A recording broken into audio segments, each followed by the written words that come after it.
and are in our judicial circuit.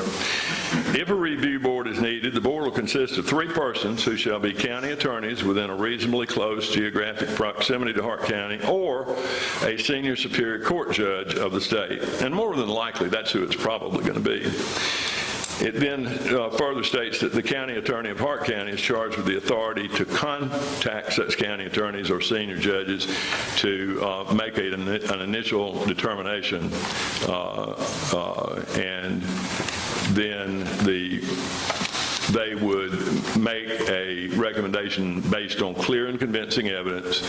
If a violation is found to exist, then the review board would recommend the penalty, and that will be the penalty that would have to be imposed by the Board of Commissioners unless it were modified, and that would exclude voting by any member subject to the penalty. That's all in the amendment to the Code of Ordinances. The promise, and that's the one that you'll be examining over the next 3 meetings. The ethical pledge basically just says that I understand that and I'm going to abide by it. Each of y'all.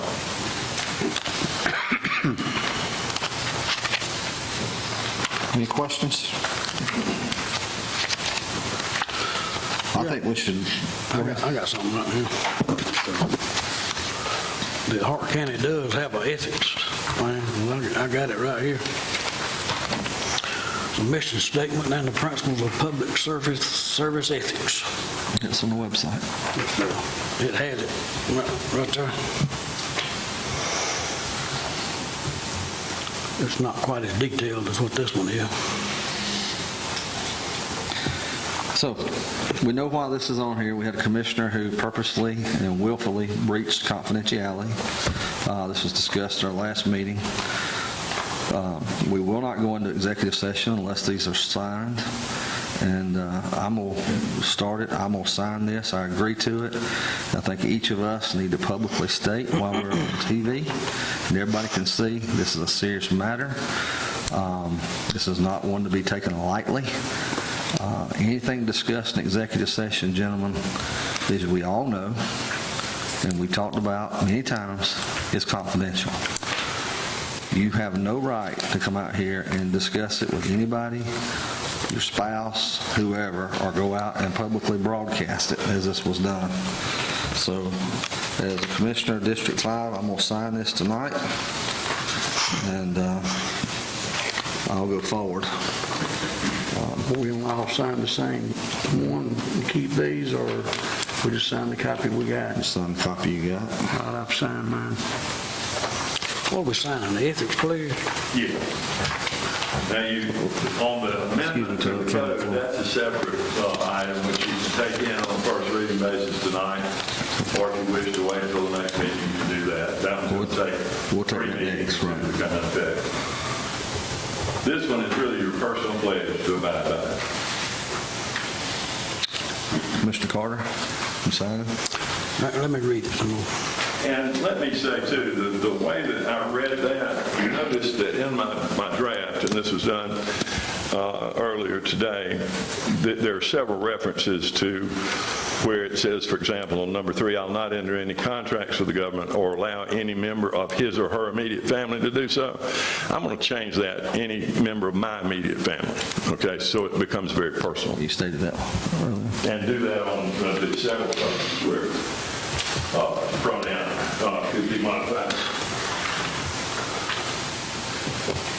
Mr. Chairman, District 3 has signed. Okay.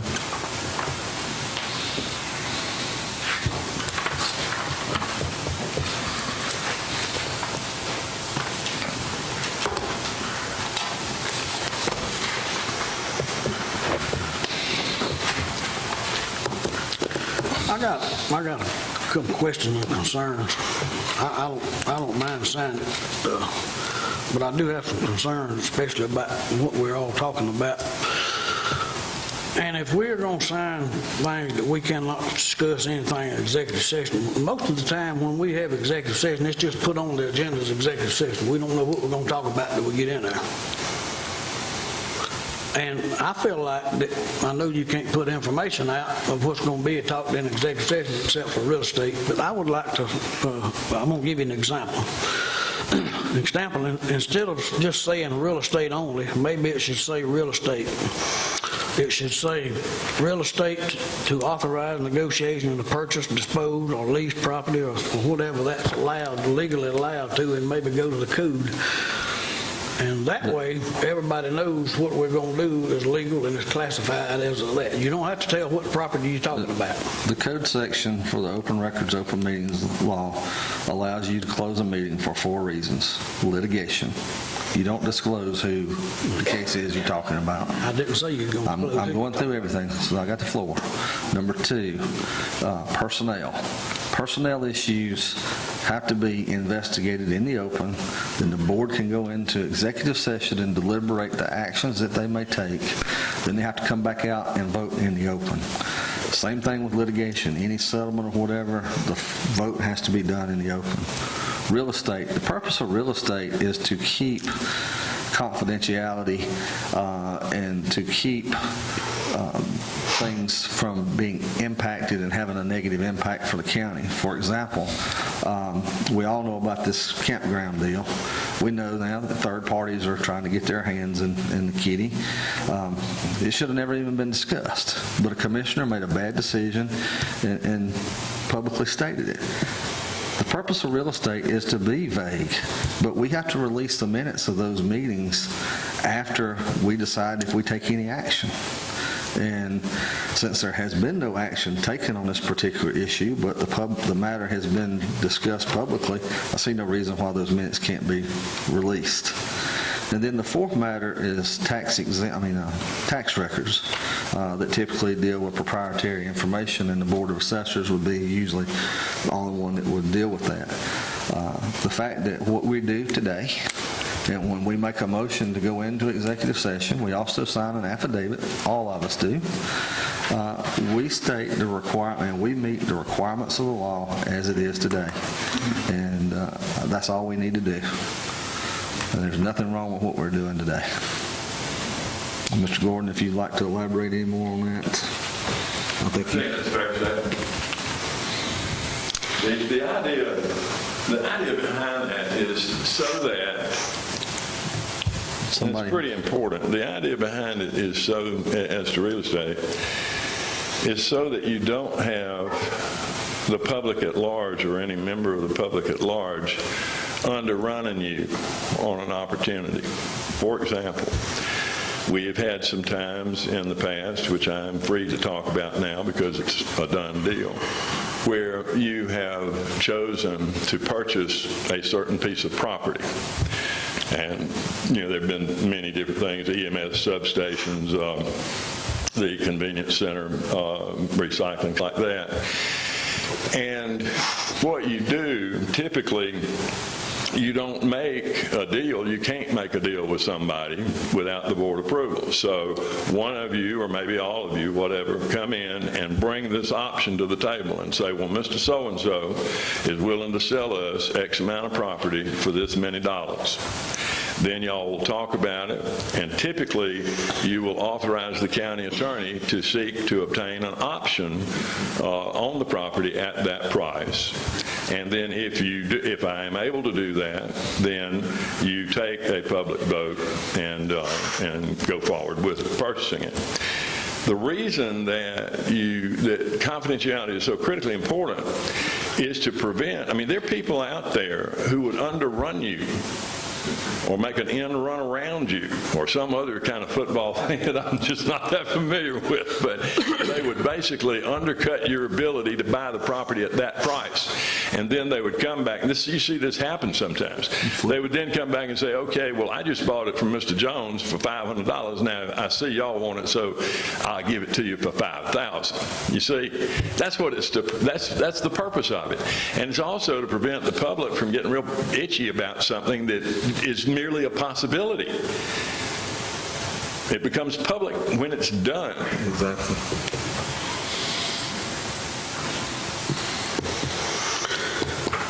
That's a little bit different than the one we're talking about. To me, it is. It may not be to y'all, but it's a little bit different to me because what we discussed back there was not really, to me, confidential, and the paperwork that we got from the Corps was not confidential. They have stated that many times. It was discussed in executive session. It was confidential. Bottom line, it was confidential. Who declared it confidential? You took an What oath makes of it office. confidential? You took an oath of office. I know, and I didn't violate no of it. Yes, you did. What classifies that as being confidential? Well, when you voted to go into executive session would have been, I understand that. And you voted to preach do to the it. choir on that. We all vote to go into executive session. I understand that. But why did that specific piece of information become confidential? Simply because it's real estate, or what makes it simply 100% I'm confidential? not at liberty to discuss it more than what you've already discussed. I think we can after we release the minutes. But it should have never been discussed publicly. And as you said at the last minute, you purposely did it, and you said you'd do it again. And you're not going to do it again. If you do, you won't go in executive session. That's what you're signing. Well, I still got questions on what makes that become classified as confidential. It meets the requirements of the Open Records, Open Meetings Law, and it allows this board to close a meeting to discuss information in a confidential manner that falls under the 4 categories. We also have to sign an affidavit saying that's all we discuss. We can't go in there and talk about things outside of that. We have to stay on track, and that's the purpose of that. There's not going to be anybody in executive session that doesn't sign this pledge. That's the whole purpose of it, because there's not going to be another breach of confidentiality. Mr. Chairman, I might take a crack at that too. Because I understand Commissioner Carter's point there. The letter itself may very well not have been confidential. That I don't know. It was a letter from someone in the Corps of Engineers to the board or to the county administrator. To the Hart County Board of Commissioners. Right. Or the county administrator. The point is that it was brought forward in an executive session, and that cloaked it with confidentiality while you are talking about what you're going to do about it. You see, that's the difference. And there's no necessary finding that the letter itself be found to be confidential. The appropriate finding is, was anything disclosed about a letter which was discussed in an executive session? If, for example, the letter had been discussed out in the open, it's fair game at that point. Everybody knows about it. And to take this a step further, if you truly felt like this should have been discussed publicly, you could have mentioned it to us before you went public about it. In a true form of transparency, as you stated at the last meeting. But nobody on this board knew anything about what was being told until I had a taxpayer ask me about it the Monday before the last meeting. And then read it on social media. Well, let me read my understanding of what the law says. It says it shall be permitted. It does not say you have to discuss real estate behind closed doors. I understand you are. Also, it says that you can discuss to authorize negotiations to purchase, dispose of, or lease property, authorize the appraisal related to the acquisition and disposal of real estate property, enter into a contract to purchase, dispose of, or lease property, enter into an option to purchase, dispose of, or lease real estate. And allow laws for the law allows. Maybe for all of that. maybe I misunderstood. Just because something is brought in the door becomes confidential. I still don't get that. I don't understand what classified. You've been to economic development training. That's one of the things they talked about, right? Well, if I remember correctly, maybe. You've been to new commissioners training. We do open records, open meetings training every year. Things need to be classified as confidential. If it's behind closed doors, it's closed. It's So confidential. that's the way it's going to have to be. If it talks the way it's about always been. whatsoever back there, it's got to be behind closed doors. It's always been, Commissioner Carter. That's why the law allows you to close that meeting. I think it needs to be disclosed what classifies as confidential. The law allows us to close a meeting. Well, I'll It's tell you what, I'm going to take a little time to think about this. If y'all want to have an executive session tonight, I'll be glad to set that one out. That's all right with y'all? That will be the action we'll take, Mr. Gordon. Mr. Carter is not going to sign it, so. I think that what Mr. Carter's saying is he wants to review it more carefully. That's his choice to make. Right. Did I understand that the other three of you have time? That's correct.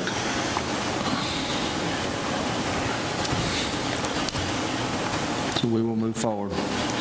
Can I get a motion that we take the amendment to the Hart County Code of Ordinances, Article 4, Authorities, Boards, and Commissions, Code of Ethics as a first reading? So moved. I have a motion by Commissioner Teasley. Is there a second? I'll second. Second by Commissioner Sayer. Any more discussion? Public comment on this issue? Not all in favor, raise your right hand. Motion carried unanimously. This time I'd like to recognize Mr. Wayne Walker, you got anything else? No. Okay. This time I'd like to recognize Mr. Wayne Patrick, our Chief Appraiser, as he gives us our quarterly update from the Tax Assessor's Office.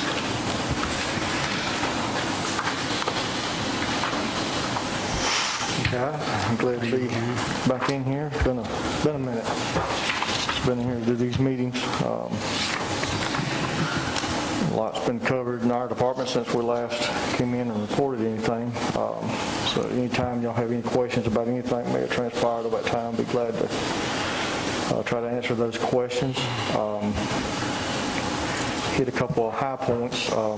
We did meet the Department of Audit's ratio this year. Challenging as it was with the increase in the market, like we've been seeing, we did meet that, and that's just a testimony to work the staff's doing down there to try to keep our values as close to fair market value as we can. In light of that, we sent out assessments this year, roughly about somewhere between an 8 to 10% increase in the market. That's not saying that everybody's property increased 8 to 10%. Some was more than that, some was less, but we had to adjust schedules based off of something like a 9% increase in the market last year. And we're already through July with the transactions for this year. There's 500 and some odd total transactions. That's everything, including deed of gifts, stuff like that, fair market, non-market, foreclosures, or what have you. It's all in that number. But we're already seeing about an 8% increase right now over what it was January 1, and that's just what the market's doing in Hart County right now. And we're hearing it from closing attorneys and things like that as well. It's wide open right now. So with the increase, what we did this past year, the only thing that didn't see an increase was your large land tracts, stuff over 25 acres. Everything else saw some sort of an increase to the land schedules, cost schedules, and things of that nature, just to try to keep up with this. We had August the 10th was the last day of appeal. And we had 203 total appeals filed. I think we had 250 some odd last year. And we're going to have around 130 or so that will go to the Board of Equalization this year. There was 139 that went last year. What that means to my board, I mean, we just voted this past week, to turn the digest over to the tax commissioner so that bills could go out and everything, so you guys get millages set and things of that nature. The value dispute to the total digest figure has to be below 5% in order for us to do that.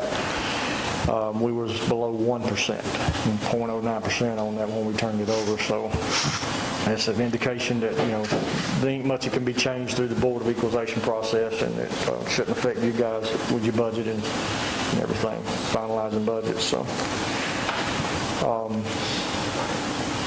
but that's that's what we down here to do, is get these digests out, get them out as clean as we can.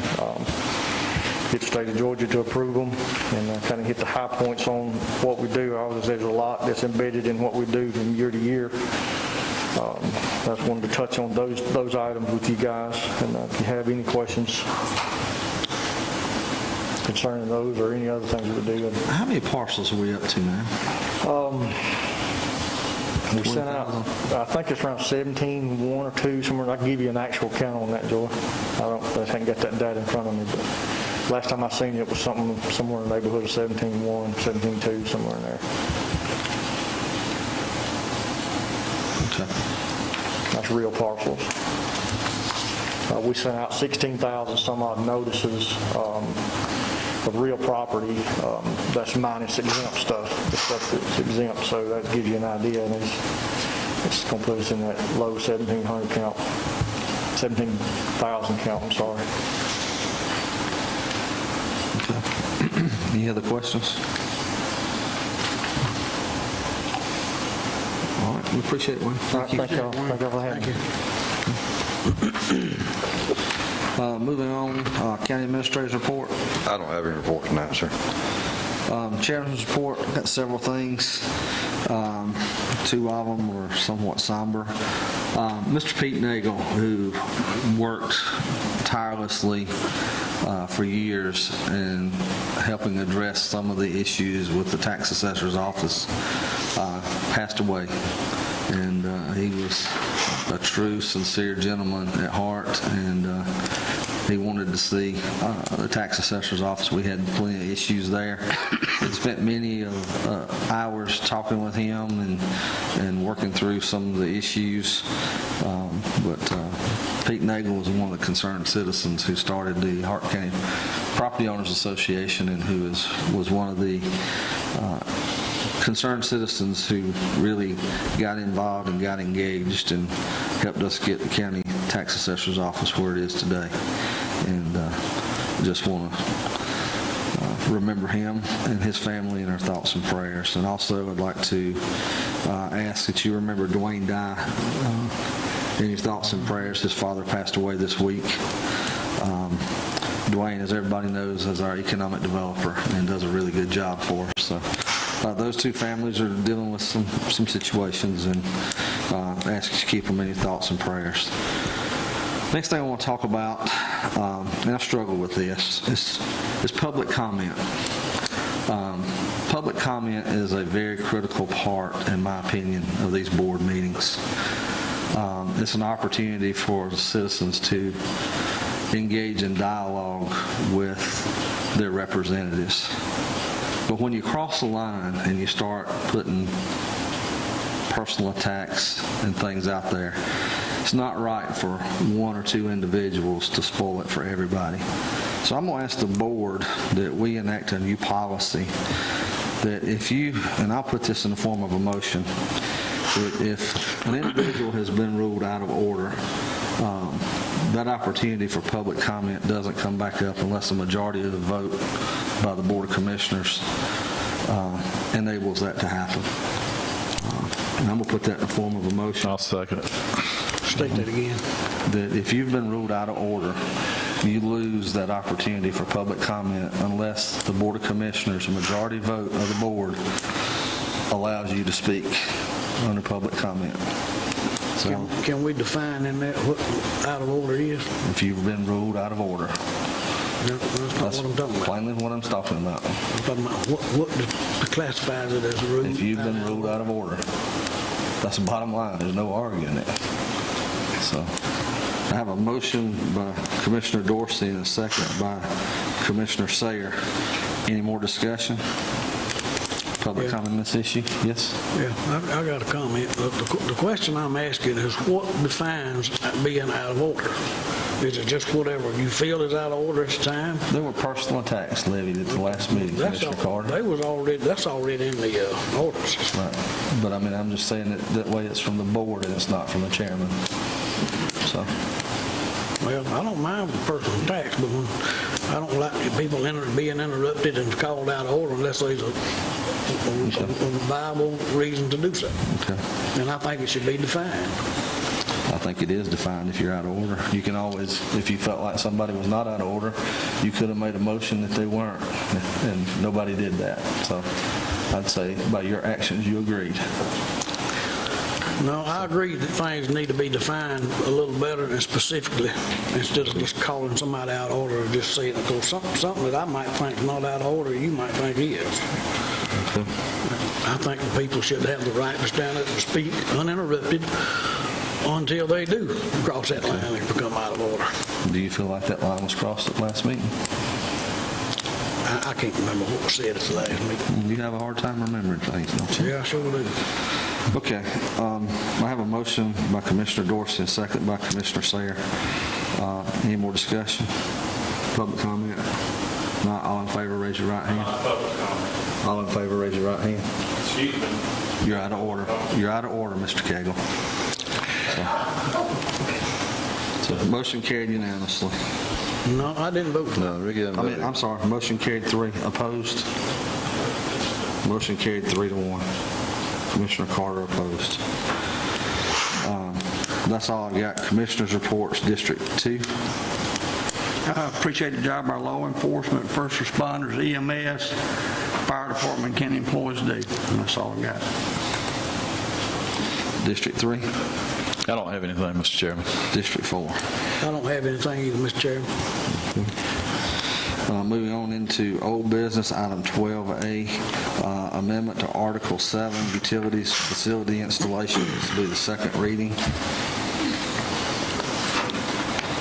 Basically, all we done was change the title and put the road superintendent in as the person that checks before and after the work's done.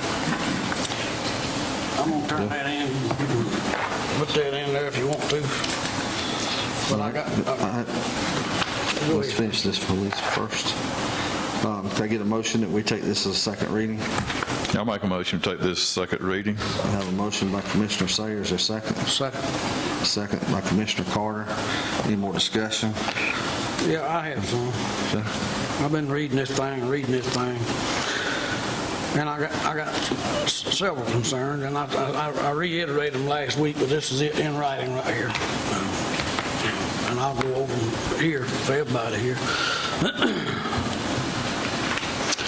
This ordinance has no purpose nor intent, and I think the ordinance should have. And my intent with this ordinance, since we've been discussing this thing all along, was to ensure proper installation and put in a right-of-way, making sure that the right-of-way is put back in a proper shape as to allow the road crews to not have to go and redo the drainage because of these.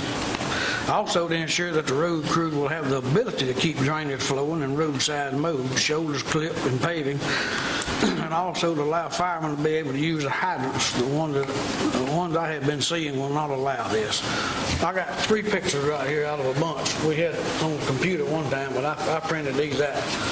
I'm going to take them and pass them around, and I'm going to show you why I feel that way. And you can see in the picture why I feel that way.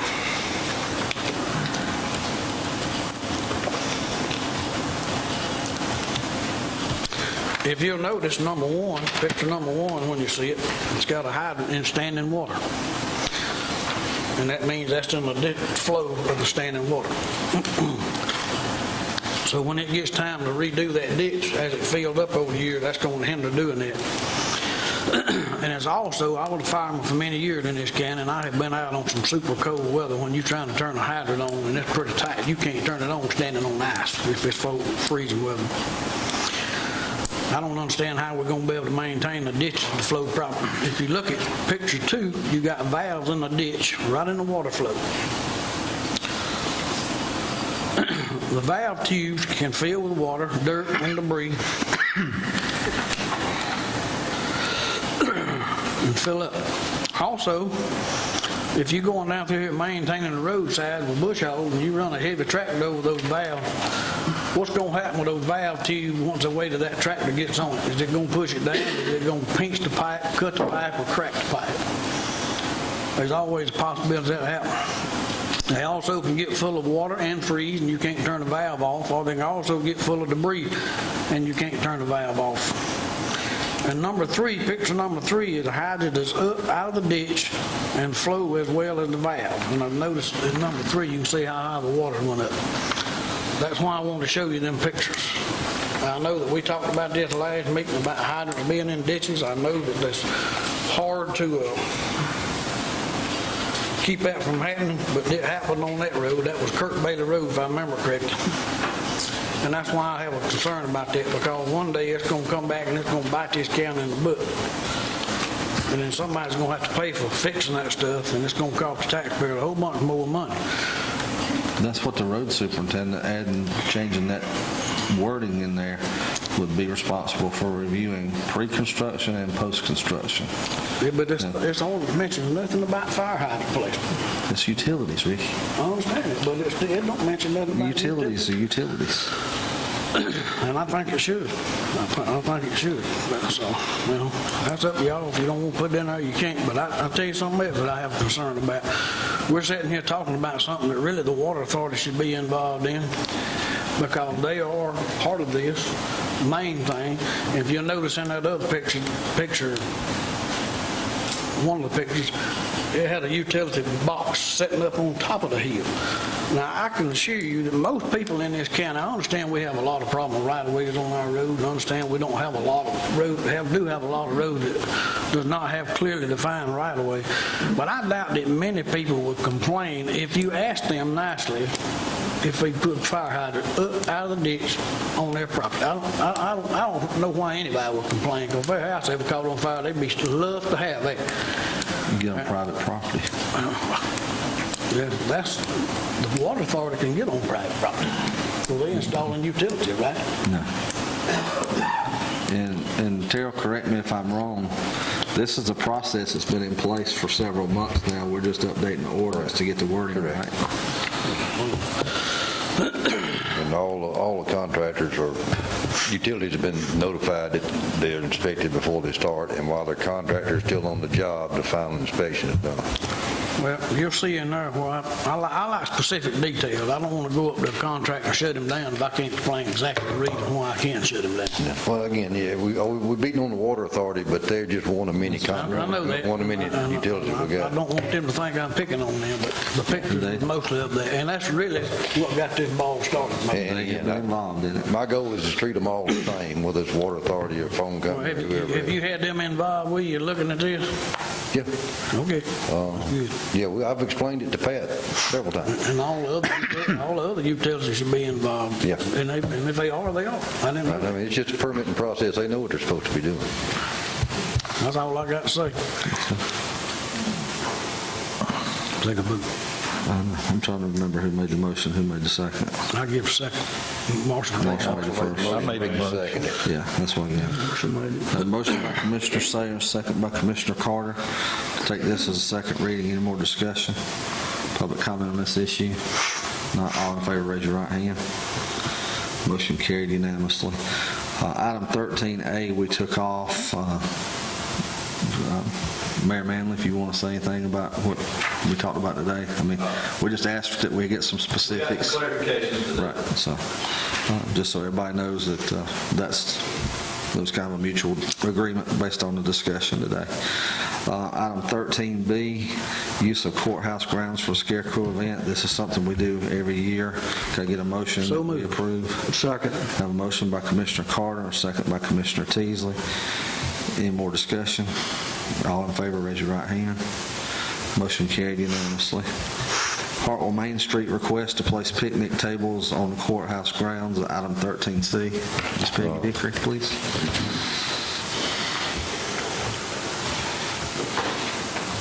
Thank y'all for approving the use of the courthouse for the scarecrows. We really do appreciate it. Good evening, and I thank y'all so much for this opportunity to speak on behalf of Hartwell Main Street. Most of you know that I am Peggy Vickery. I've recently retired from the Hartwell Sun as a publisher, and I have been working part-time and volunteering for Hartwell Main Street. As I look around the room, we all truly have a common thread here. We want the best for Hart County, and that is really the reason I'm here tonight. Our purpose is to help downtown area flourish while preserving our historical buildings and our history. You too have a huge investment downtown, a huge investment downtown. We're always looking for ways to set our community apart from other communities. We want to give people a reason to shop, eat, and stay. but at the same time feel like that we're very inviting. As you know, all of us have on the mask, and we're aware of COVID, and they want us to maintain distance and be careful, but the main thing is to be outside. And Jim, you have seen me outside a lot, haven't you? I've been at the Recreation Department just about every day. And that's the purpose for tonight. One thing that's missing downtown is a place for our people to sit and our families to come enjoy and be together while they're outside and having a good time. We would like to have your permission to have picnic tables on the square in designated areas that you approve. It's not going to be areas and walkways or at signs or anything like that, but in designated areas that would be unused on the courthouse square. Just think, when you go to other places or other communities, what is it that you like to do? You like to walk around, take your time, get an ice cream, have a Coke, and sit and stay a while. That's what we want people to feel like they can do here. But right now, we don't really have a designated area that people can come and sit and enjoy some time together. Several of us with Hart on Main Street have met with Jim Owens. We've met with Charles Rice, who we really appreciate y'all getting Charles Rice to help with the courthouse grounds. We've met with the American Legion, the DAR, of the best possible plan and the best possible way in keeping with the aesthetics of the courthouse, where to put tables and how to use them. We've also asked Lee Adams of Fabritex, would he consider helping us make the tables? And he met with us, and he is on board with us too. The big thing we want to do is make sure they're safe and they're durable. So he has provided us some sketches and photographs of what he thinks that he can do. We would like to start placing 3 tables across the corner from CVS, and that being on the southwest corner. Y'all kind of get where I'm talking about? We hope that you'll approve this project. If you have any ideas that you would like to share with us, or something that would be a better idea, or if you have any questions. And I also brought with me the copies that was provided by Lee of, kind of what the picnic tables we're looking at. I'm sorry they're not in color, but Jim provided a magazine that kind of gave us a start of kind of what would look. If you remember what the benches look like on the square, it's in keeping with the benches and the trash cans. And he can also make the trash cans, and it's something like this, something like that. But I'm also going to give you kind of an idea of what he can do, and it could be made here, keeping all the monies in Hart County and not buying it elsewhere. He came up with some kind of cool ideas, some like that. And one idea he had is he would put sailboats in one of them. You know, we've got many sailboats on the square. And that kind of in keeping with... Better be careful, wind might blow it off. I know, but these are metal, they're coated, they're very durable, and Jim has been very helpful and kind of giving us an idea based on his experience in dealing with kids and families, and what would make it safe and what would make it durable. And Jim, thank you for all your help. I really do appreciate it. But we do hope that you'll support this project. And if you have any questions or concerns, I'll be glad to address them.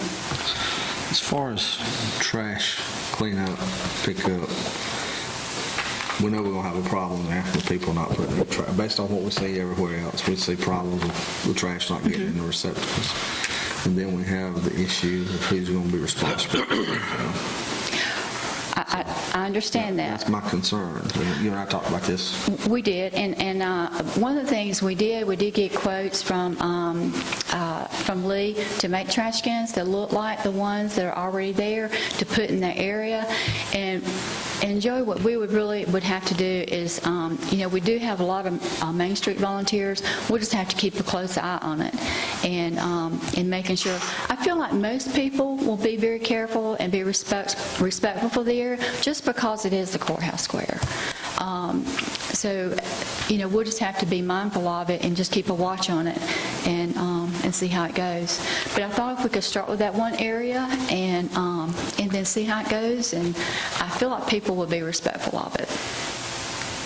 Ms. Vicki, may I ask if Sure. the people that work at the courthouse, your clerk of court, your magistrate, your probate, have you spoken with any of those? Are they okay with this project? I have not, and I was going to try to talk to Thomas, but I did not. But I know they already have one on the backside, which is a cement table. Right. We did look at that idea, but we felt like it was not safe. Right. And so I feel like and this is just my thinking, if they already have one out there, I would feel like that they would think it would be a good idea since they've already got one back there probably for their use. And of course, anybody can use it, but I feel like it would be okay with them. I'll be happy to ask them. Will these be anchored in the ground? They will be. They'll have to be in order to be safe and for no one to get hurt or turn over or anything like that. And that's included when Lee and we met with Jim, that was a huge concern. And that's why we completely banned the idea of the concrete tables. We were afraid that they would not be safe. Is that somewhere where they talking about putting them? Is that where you have to, will they have to be moved or anything like that, like when you're cutting grass and stuff like that in an area you wouldn't have to move them? The area that they were discussing was in the mulch area. Okay. Yeah, it is not on the grass at all. And I even went, got James to come up with American Legion, and I talked to Sarah LeSueur about, we actually showed them where we would like to put them. And it is under the trees, which is the coolest area, and it is not on the grass at all. It's all in the mulch area. How many tables are we talking about? 3. It would be 2 facing the Art Center and 1 facing CVS. There's 2 trees right there facing the Bells Cobb area side, or Empire South, what you want to say, but the area right there's one more tree on the other side.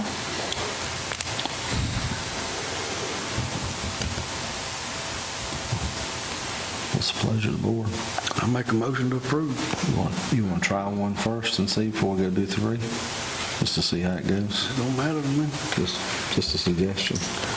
But the only thing about it, it's probably going to cost him more to make 1 than it would 3. Once he sets it up, he can make them all 3 real quick. If he has to set it up each time, it's going to cost somebody extra money. Because setup costs us a lot of it. I don't have a problem with it. I don't think anybody does. You want to put that in form of a motion? Yeah, to go with 3. Yeah, I'll make that part of my motion. Go ahead and put 3 tables in the designated place spots.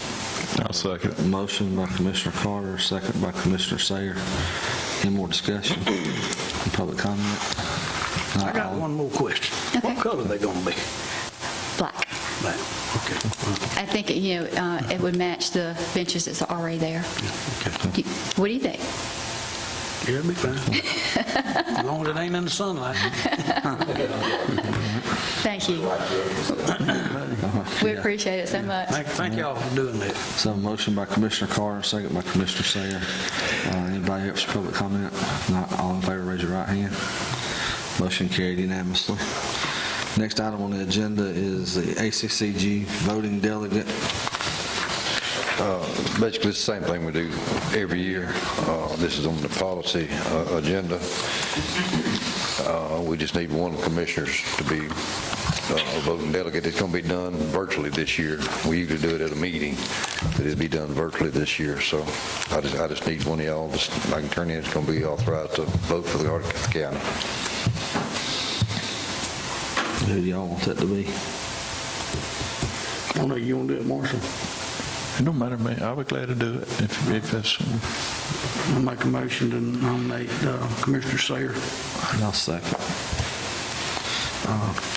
A motion and a second to nominate Commissioner Sayer as ACCG voting delegate to represent Hart County. Any more discussion? Public comment on this? Not all in favor, raise your right hand.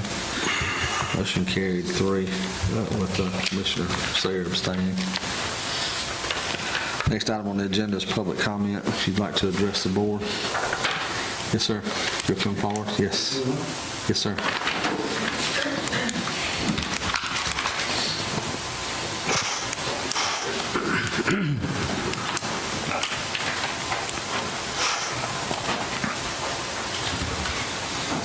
Thank you, Chairman Dorsey. I'm sorry. First of all, my name is Alan Brown, and I want to apologize to you for not returning the message to you that you sent me earlier. I'm a private citizen. I happen to be a member of Commissioner Teasley's district. When I get nervous, my voice shakes, and I tend to shake a little bit. And I have to tell you right now, I'm nervous, and I'll tell you why, and I want to ask you something at the end. So the first question I have, just for clarification, does the 5 minutes apply to me, or does that apply to the full public? That applies to each speaker. Okay. I wrote this down very briefly, and my notes are a little rough, so I apologize. As I said, I'm nervous. I'm not very good at public speaking. I have trouble meeting people in the eye when I get nervous. So that's where I'm beginning from. I understand that there absolutely has to be a sense of decorum in the proceedings, in the county commissioners' meetings, and I think that's very important in everything we do as the public. And I appreciate the opportunity to provide public comment. I am concerned, though, that through a motion that you guys approved this evening, that I am more scared now to bring public comment forward to the board, because I don't know when I might be out of order with the board, and I certainly never intend to do that. I never intend to violate that decorum. When you call for public comment in these meetings, you leave about 2 seconds open, and I did not have time to collect my thoughts and give public comment at that time, so I apologize for that. But when you call for public comment, I don't know, is it Mr. Nagel? Hagel. Kegel. Yeah, I'm sorry. I asked him. I don't know Mr. Kegel personally. I was not here at the last meeting. I don't know what the issue was, and I apologize. I did not watch the proceedings. But when you asked for public comment tonight and Mr. Kegel began to speak, you immediately called him out of order. And he is now subject to the motion that you just passed. So there's no written rule that says what's out of order. I don't know what his recovery mechanism is to be able to come back to the board except to get the approval of the board, which I think he is probably very unlikely to get in the current situation, just my personal opinion. So I would urge you to reconsider the motion that you made as a commission in the next meeting to allow more time for public comment, because I, as a private citizen, don't feel comfortable coming up here and talking to you without the fear of being called out of order and not being able to do it again. I would just ask you to reconsider your motion. Thank you. Can we address a couple of your issues? Sure. If you were ruled out of order, the situation that took place at our last meeting, the individual who was ruled out of order was told up front, no personal attacks, and that's exactly what it started off as. Come up wanting to hand out drug kits, wanting us to take a drug test. Okay. Didn't hand them out, but had them in his hand. And I let this individual speak under public comment. But this individual has a history at other board meetings of being difficult and attacking people. And in order to keep the ability for the public to have public comment, that's why I felt like it was better that this board make that decision instead of one person. That was the reason for what happened today. If you go to the city council meetings, they no longer have public comment.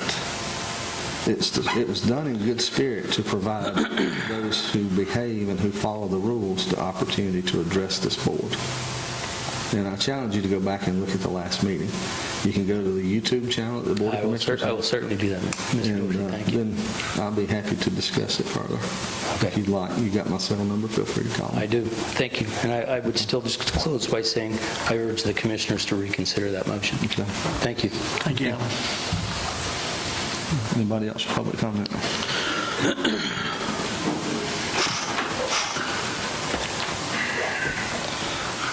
If not, could I get a motion? We go into executive session for real estate and litigation. I want to go. I thought Lucas was getting that. You were out of order last meeting. If the board wants to vote to allow you to speak, then so be it. Is there a motion to allow Mr. Cagle to speak? I'll make a motion, allow him to speak. I'll give you a second. Okay. Have a motion and a second. Any more discussion? Public comment on this? All right. I'm going to vote to do it, but if you're out of order, you're going to be, you understand the rules. All in favor, raise your right hand. First off, some good news. I don't know how many of y'all watch Atlanta TV, Fox 5, the battery plant down in Commerce, thousands of illegals on that. Y'all need to thank Doug Collins for getting it going down there, because the state of Georgia was going for a $300 million ride. And Congressman Collins stepped up to the plate for the taxpayers of Georgia in his district, and he's got things moving in the right direction. So just going to be another report this next Wednesday. If you want to look on the website, Fox 5, it'll be on there. Okay, moving on. In the interest of transparency, I did some FOIAs at the last meeting, and I checked my mailbox yesterday before I left town, and I haven't received anything back. I don't know if Terrell's got the answers or if anybody has answered those FOIA requests. Terrell's got everything. Okay. I'll get with him after. There's a copy of everything you got the last time. You want to pay for another copy of it? That's all we got. It was a different thing. No. This ain't the place for this. That's fine. I'm getting an attorney anyway. That being said, now let's move on. Last year at the Bowersville City Council meeting, Chairman Dorsey said that Commissioner R.C. Oglesby was the most honest man he knew in front of a crowd of people. So I'm asking you tonight, do you stand by that statement, and are you endorsing him for re-election to the Hart County Board of Commissioners? I have not made any such statement, sir. Okay. So, you're the one who seems to like to put that on social media Okay. pretty regularly. Oh, yeah. But you did it, so that's fine. But anyway, the next question is, yes, I brought drug tests. Because everybody that works for Hart County, is what I've been told, is subject to a random drug test. Except for the Board of Commissioners. You probably are. I am. I'm about to say, I don't. You know, Mr. but Carey, anybody draws a check. address the board. But anybody draws a check, you know, Mr. Brooks, everybody, if a Hart County employee is subject to a drug test and gets a check, everybody should. So I brought some you can take or put it on the form of a motion that from now on, occasionally, somebody will be here for the commission meeting and do random drug tests. I don't think the commissioners are any better than the employees or anybody that draws a check.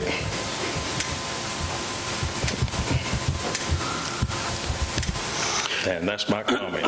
Thank you. Terrell, I got a question for you. How does that operate? Is it just randomly? Yes. Any employees? Yeah, all employees are put in the computer, and once a month it spits out X number of names.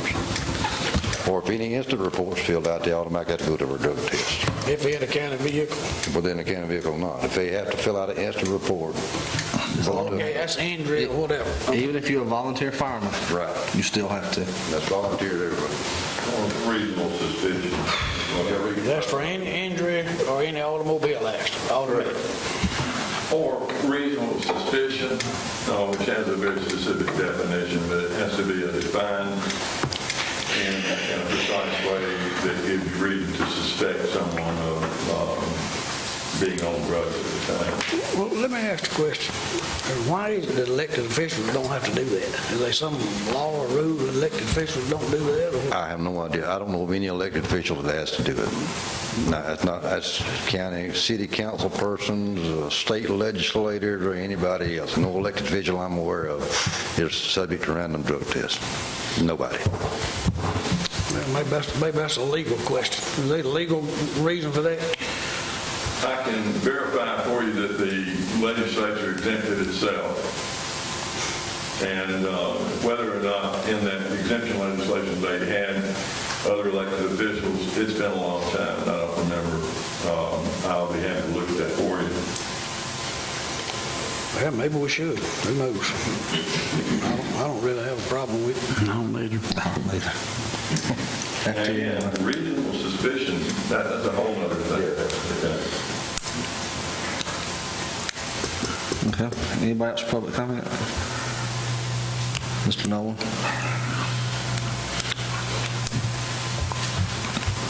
Thank you, Mr. Chairman. I'm George Nolan, and since I need to address this question to the commission and not Walter, it's really a question for Walter. Do I understand correctly that you all just signed an ethics pledge that has errors and omissions in it? It's a draft. It was not a complete copy. Did I understand that correctly? There are corrections to be made? What, The ordinance just part. to make sure that you did understand what I said, there were a couple places, Mr. Nolan, I'll give you a copy of it. There were a couple places where it cited, for example, I will not enter into any contracts with the government or allow any member of his or her immediate family to do so. I'm knocking out his or her and putting mine. So it'll say, I'll not enter any contracts nor allow any member of my family to do so, either directly or indirectly, which is inconsistent with the conscientious performance of my governmental duties. That's the change, and that's the only change. There is nothing substantive from what I read. It is simply a matter of correcting the pronouns. Because, and I'll tell you how I got that. I lifted this from the ordinance that I proposed, the amendment that I proposed, which does have his or her, okay? And I should have probably proofread this more, but again, that's not a substantive difference. Hey, we can take it if you want to. No, you can handle it. We're dotting i's and crossing t's, and I just want to make sure that you guys signed a document that is a final, not a draft document. I understand. We understood. It was a draft document, yes. Mr. Nolan, and I explained exactly what will be changed, and they will have redacted copy or corrected copies that they will each sign. And this was the first reading of that. It takes 3 for that to become an official part of our But you ordinance. signed a document. We signed that an was a ethics draft document. pledge. Thank you very much. Thank you, gentlemen. Anybody else for public comment? Not, can I get a motion? We go into executive session for real estate and litigation, and you didn't sign, right? I make a motion, we go into executive session, real estate litigation. Without, do we need to involve the mission of Commissioner Carter, Walter, as part of the motion? Do we need to state in the motion the admission of Commissioner Carter because he hasn't signed the pledge? Well, that's pretty well I self-explanatory. just didn't know if it needed to be in the motion. Commissioner Carter didn't sign the pledge to keep the executive session confidential like we talked about. So I don't believe that Mr. Carter said that he would not sign it. He said that he would. He has not signed it. Wanted to review it, and he hasn't Right. signed it so far. I think it's just up to y'all and up to him. I mean, he may not wish to be a part of it, but I'm fine with setting that. I need to go to the restroom in. Okay, I have a motion by Commissioner Sayer to go into executive session for real estate and litigation. Second. Second by Commissioner Teasley. All in favor, raise your right hand. Motion carried. We're gonna have a budget meeting when we come back. Yep.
We're gonna take a 5-minute break?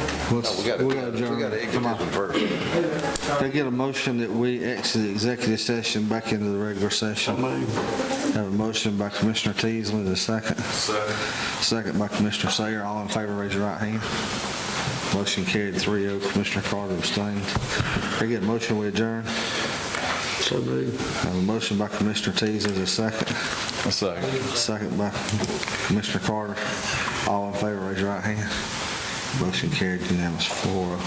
Let's take a 5-minute break and then we'll go back and we'll do the budget, millage, and all that good stuff.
budget meeting of the Hart County Board of Commissioners.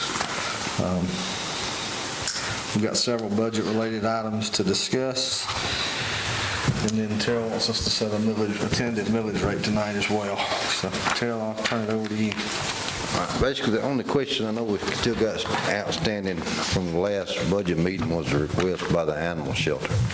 Y'all had requested a copy of their audit, and I got that last week, and I put a copy of it out for each one of you. But they was wanting a $23,800 increase, which is a little over 33% increase in their budget. Y'all didn't make a final ruling on that, and you wanted to see the audit, so there's the audit. And I'm not sure what your wishes are on that.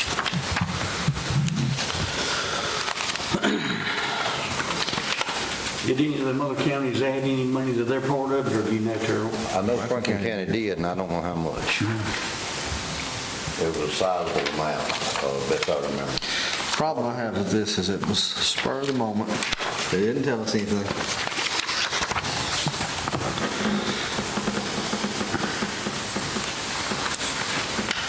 Basically, their budget's $63,680. They requested it to go up to $84,480, which is, best I remember, 33% increase.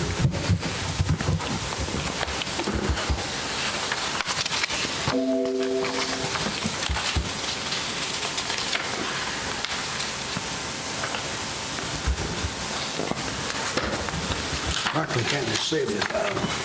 It's a little over 75. They raised theirs up. That's last year. They raised it up to that. It's about $96,000, something like that. What is ours now? Ours is $63,680. Same thing it was. 680 or 840?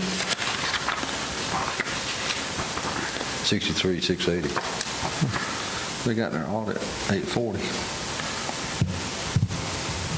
Nah, somebody turned some numbers around. Because that used to be 480.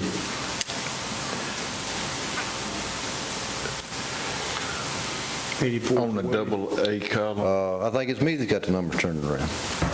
Do what? 63,840. I think, no, we increased it last year to 63,680. I got the screen there. I think that's a typo on my part. No, that. Well, it said 63. That was last year's. And so you, the approved amount for them for this present fiscal year is $63,680. Now, they may be, I don't know where they got their numbers at, but that was the amount we paid them last year. down there in the W column, that's where it's at. Yeah, that's 63,840, Yeah. correct. That's where it's at. This is not an audit.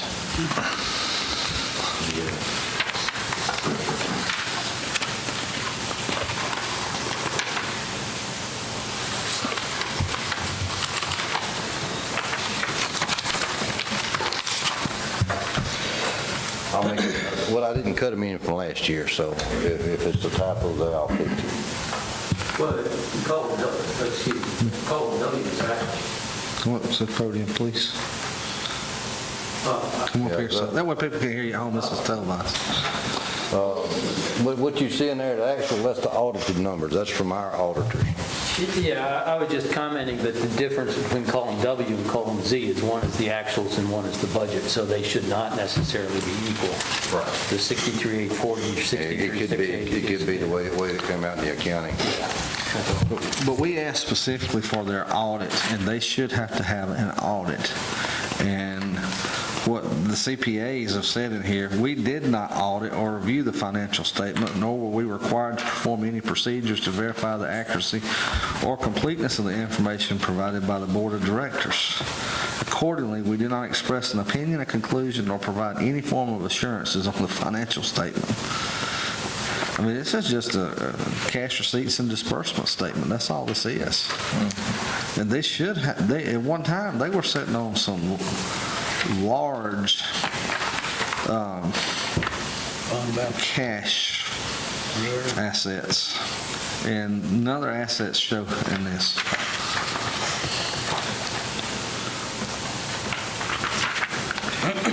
I make a motion we leave it the same as is already in the budget. I'll second it. Any more discussion? Public comment on Northeast Georgia Animal Shelter budget request? Not all in favor, raise your right hand. Motion carried unanimously.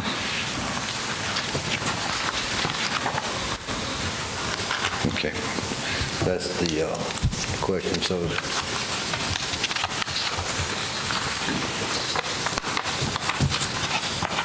there's basically the whole expense sheet of the budget. I don't understand why they don't have an audit. I don't either. That's what they was asked for, and that's what Grizzle, the CPA sent me, was what you got there. Would it be done by them or by somebody else? This was done by Grizzle. I mean, they didn't have to have an accounting firm put this together. You should have a copy. I mean, all this is a operating budget worksheet. It says nothing about their assets or liabilities on here, which would be part of an audit. Right.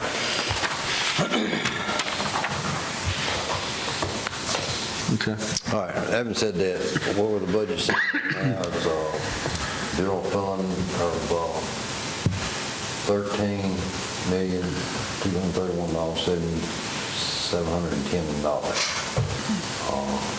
That is an increase of 5.63% from the audited budget last year. It's showing a 6.1% increase, but that was from our budget amount. That wasn't counting all the budget amendments that were made year to year. The actual audit, from the audit numbers, is a 5.63% increase. And like always, public safety is always where it goes up there. Any questions over that? I got one concern, I don't know if we call it a question or concern.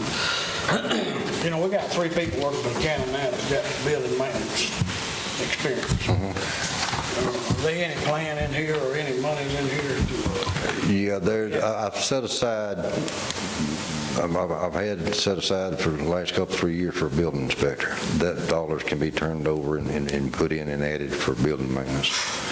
Right now, the folks I've got hired, we're paying out of the road department budget. But that would actually come under the 203 account insurance premium fund, so it's not actually included in the general fund budget.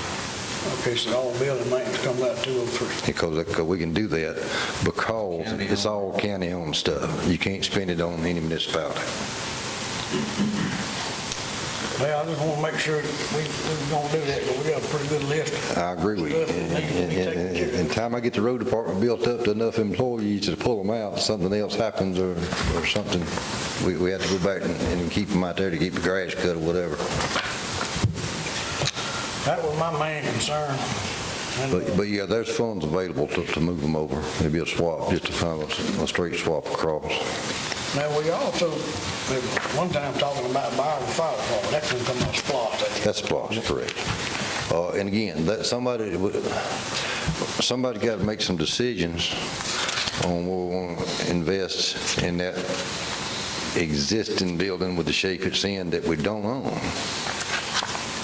Or, again, that's a whole discussion that needs to take place before we just go out there throwing money at something. Well, if we got the money in the SPLOST, we need to go ahead and start looking at doing that. That building's got a lot of issues. Yeah, a lot of issues. A lot of issues. And I turned that into a report one time. You probably still got it. I still got it, yeah. Marshall, you got something? No. So basically what we need to do now is adopt this as a final draft, and that way we can adjust the millage rate to it.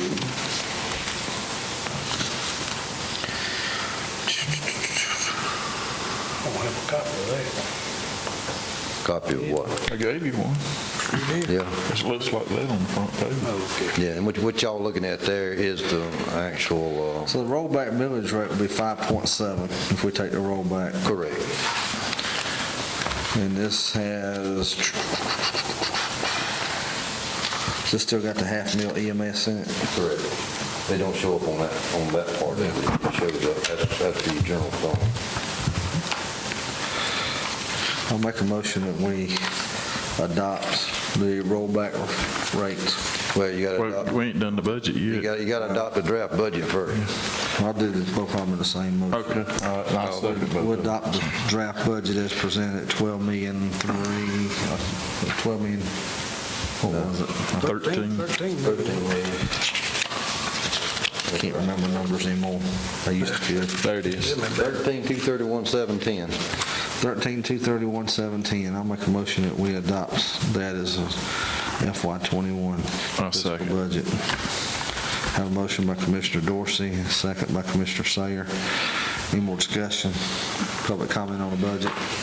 Not all in favor, raise your right hand. Motion carried unanimously. Now I'll make a motion that we move forward and take the rollback millage rate of 5.710 mils. I second. Have a motion and a second. Any more discussion? Public comment? Not all in favor, raise your right hand. Motion carried unanimously. All right, just for the folks that's here in the public that may be watching. That's a rollback. Yes. Now, the next step in this process is for me to add in the paper with a 5-year history of the millage rate. That has to be run for a minimum of 7 days. You'll officially adopt the budget and the millage rate at our next regular meeting. And at that time, it'll be open for public comment or whatever again. So that you don't necessarily have to have a public hearing on the budget, but it's always good to get public input. With that being said, that's all I have. All right. Anything else? Anybody? Not, can I get a motion to adjourn? So moved. I'll second. All in favor, raise your right hand. Motion carried unanimously. That always is.